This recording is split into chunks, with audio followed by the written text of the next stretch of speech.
What is up, Guardian Splits Fire 911 here, back with some new Taken King info for you. Now, GameInformer today released a 5-page article that was super long to read about the Taken King. They got to sit down and play it for an entire freaking day, and then they got to do interviews for another entire day. So they got a lot of first-hand experience with the Taken King, which no one else has really done outside of like E3, Gamescom, whatever.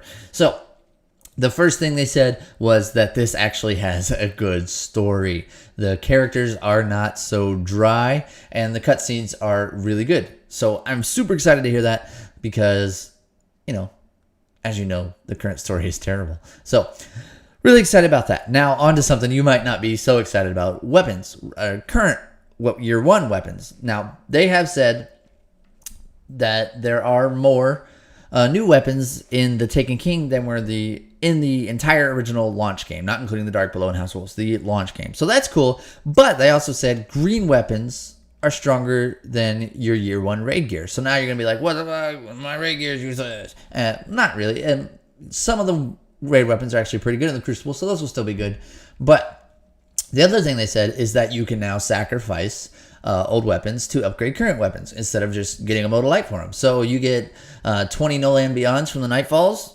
Okay, you get to sacrifice them to upgrade some other exotics or maybe even legendaries. I'm not sure on that one, so don't quote me. But at least exotics, and I think it was legendaries. So that's cool. We actually get to use for our old guns, and I'm pretty excited about that.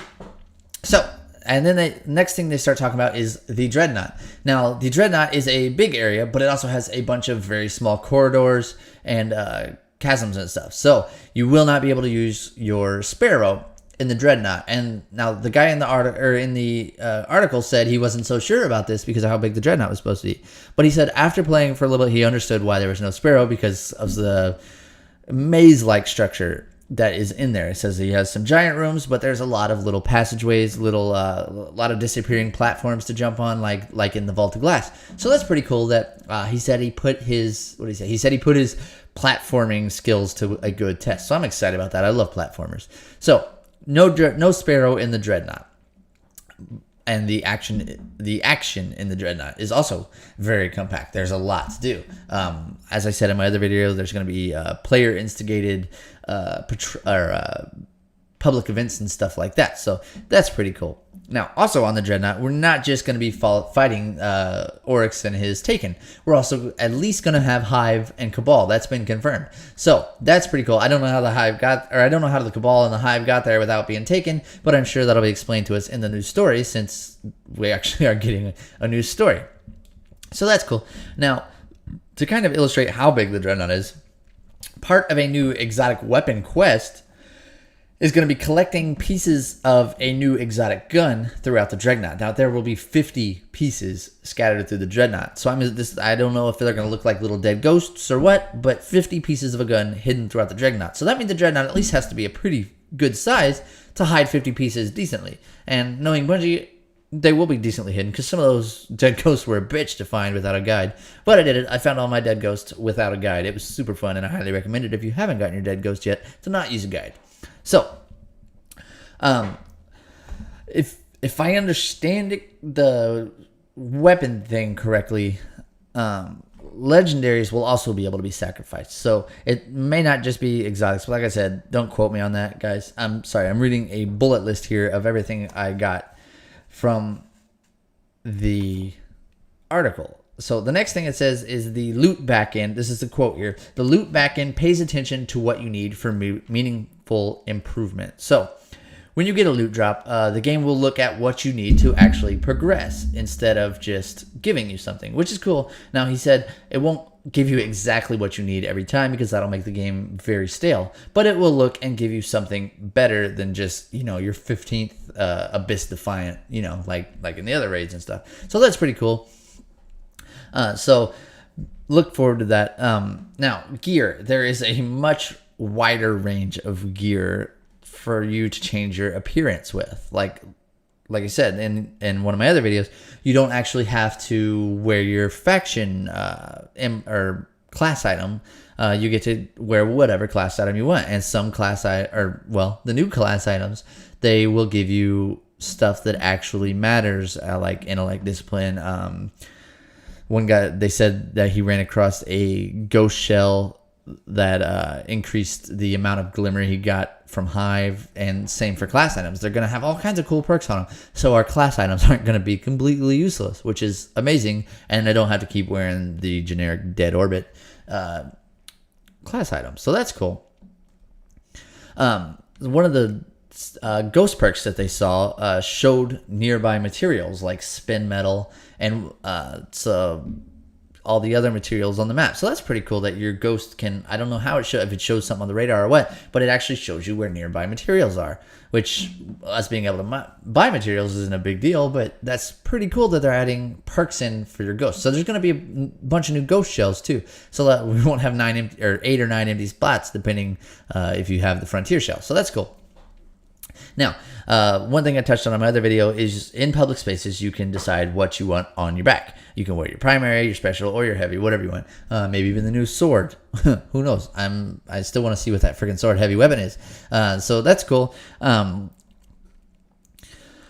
Now, when the Taken King launches, our current class-specific armor materials, that's Hadronic Essence and whatnot, we'll be able to trade in for the new legendary armor material, which works between all 3 characters, so you don't have your armor material split between 3 characters. You know, if you get a bunch of armor material on your Titan, you can still use it on your Hunter. You know, this is going to be good for new players. Veteran players that already have a ton of that stuff stored up, it's not going to be a big deal for us. So but that is a great change if you are a new player, or even if you're resetting a character and for some reason you forget to take that off your character. So that's good for new players, but you know, you're going to have to switch that over when it comes out.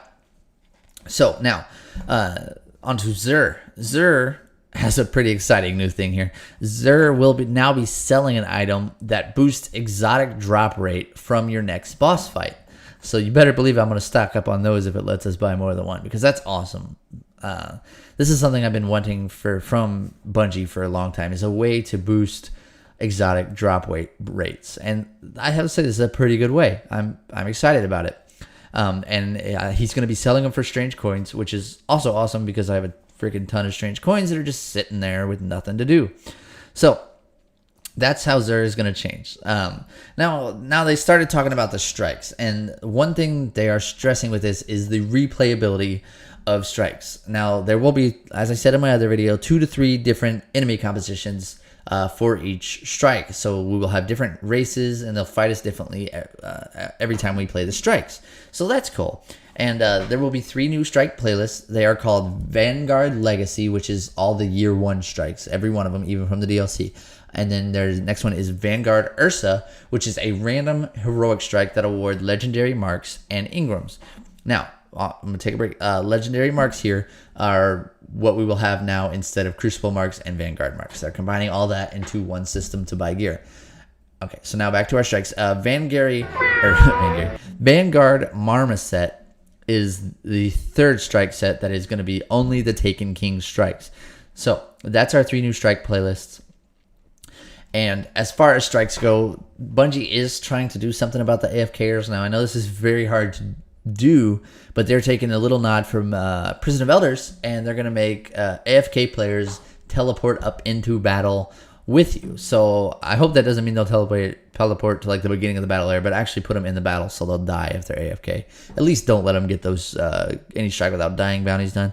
So that's pretty cool. Maybe it'll help, maybe it won't. I don't really see it helping, and you know, probably still going to have some AFK people, although it's not nearly as bad as it used to be. And so strikes are also going to have a lot more raid mechanics, which I'm super excited about. It's not just, it's the Bungie quoted saying it's not going to be so bullets Bungie. So that's pretty much all they've said about strikes. So main points are 3 different strike playlists, AFK battling, and raid-like mechanics. So that's pretty cool. But they did mention the Nightfall as well. The Nightfall modifiers will no longer be RNG, so we're not going to probably not going to get all 3 on one strike. Bungie is going to be hand-picking the Nightfall modifiers, and I assume it will be to make it harder on us. Omnigul is probably going to give them Arc Burn every time, whatever. So that's cool. They're going to actually make the Nightfall hard, which is great because I'm tired of running through the Nightfall, all 3 of them, in 30 minutes on Tuesday and being done. It takes a lot of the game time out of my game every week. So That's as far as that's all they've really said for the Nightfall. But there will be a lot of Crucible stuff. Most of it's already been covered, but the new Crucible bounties will be better, as I said in my other one. And some of the new bounties are specific to classes. Some of them are fire team bounties that your whole fire team has to do in order to complete. There will be Trials of Osiris bounties, but I'm not sure what they're going to do with the Trials of Osiris rewards. But it looks like they are going to do something with Trials of Osiris if they're giving us bounties for it. So that's cool. Featured playlists for Crucible and weekly bounties that I went over in my last video for the big reward. And so that's a lot of what they said. Now, there are a few more notes I wrote down here. The mission where we get our new powers, at the end of the mission, we're pretty much going to have unlimited supers. So we'll get to try out our new powers a lot, which is cool. I'm glad they're letting us really go ham on that. That's pretty cool. And one thing Bungie said is that when they want you to feel like the most important thing in the universe when you go to the Dreadnought and into the Taken King. They want you to feel like everybody at the tower is looking to you because you're the one that beat the Vault of Glass and you're the one that took down Crota. So it says, quote here, when you go to the Dreadnought, you plant patrol beacons for the Guardians following you. So it looks like in the story, we're going to be the first ones going to the Dreadnought. Now, I don't know if there's going to be a mission to actually plant the little beacons or if that's going to be a cutscene, but that sounds pretty cool. Just more there to where they're going to actually, make us feel important, which I like. Now, they also said there is a thing called the Taken War, which opens up after you complete the story, and it's supposed to be missions because, the Taken King is very mission-centric. And the person that actually played it for a day said these missions get very challenging, which I'm cool with that. I really want challenging missions. And he said there are a lot of quests and they don't open until you hit level 40. So it looks like we do have to have max level in order to do that. And as far as max level goes, they are getting rid of the light for leveling, but they got into a little more depth with what the light is actually good for. Now your light will be determined by your armor and your guns and even your ghost shell. So everything in the new content, strikes, raids, whatever, gives a recommended light level for you to do the activity. So if that means you'll have enough gear and enough guns to go in there and properly fight. So instead of looking at our level for those, we'll be looking at our light. And it seems much more simple from everything I was reading. So guys, that's pretty much all they've said in this. And they have said that tomorrow they will have a big blowout on all the new Crucible maps, including insight from Bungie and a video from the matches they got to play. And now that's IGN, that's not Bungie. So expect some another video tomorrow or the next day. I will try to show you guys these Crucible maps and whatever else IGN releases. We're going to have a lot of news, so stay tuned to my channel for that. And as always, guys, if you did enjoy the video, don't forget to like and subscribe for future content.